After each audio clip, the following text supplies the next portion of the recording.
अखिल भारतीय संत समिति के राष्ट्रीय महामंत्री स्वामी जितेंद्रानंद सरस्वती ने इटावा के व्यापार में कथावाचकों को जाति पूछकर मारने पीटने को लेकर कहा कि भारतीय संविधान के तहत दोषियों के खिलाफ कड़ी कार्रवाई करने की आवश्यकता है। उन्होंने कहा कि उक्त कथावाचकों के संदर्भ में दूसरा पहलू यह भी सामने आया है कि पहले ये लोग बौद्ध कथा करते थे, उसके बाद भागवत कथा करने लगे। दो सज्जन में से एक यादव है तो दूसरे जाटव है। इनको अपना नाम छुपाकर कथा करने की क्या आवश्यकता पड़ी।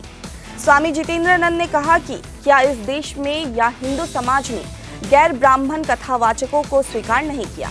उन्होंने कहा कि बड़े से बड़े संत रैदास से लेकर कबीरदास तक और वाल्मीकि से लेकर वेद व्यास तक सभी गैर ब्राह्मण थे और सभी को स्वीकार किया गया है। उन्होंने कहा कि अभी वर्तमान में भी सैकड़ों गैर ब्राह्मण हैं जो मर्यादा में रहकर कथा कर रहे हैं, तो ऐसा कौन सा कारण है कि इन्हें रोका गया। उन्होंने सीएम योगी आदित्यनाथ से आग्रह किया कि इस मामले की गंभीरता से जांच करवाई जाए। इटावा के ब्यावर में जो कथावाचकों के संदर्भ में घटना घटी है, अगर जाति पूछ करके उन्हें मारा पीटा गया है तो भारतीय संविधान के तहत कानूनी कार्रवाई करके गिरफ्तारी होनी चाहिए।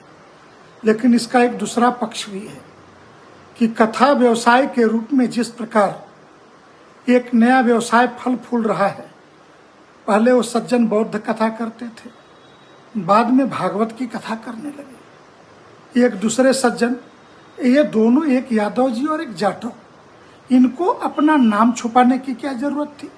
क्या इस देश में और हिंदू समाज ने गैर ब्राह्मण कथावाचकों को स्वीकार नहीं किया। बड़े से बड़े संत रैदास से लेकर के कबीरदास तक, वाल्मीकि से लेकर के वेद व्यास तक सभी गैर ब्राह्मण थे और सबको स्वीकार किया है।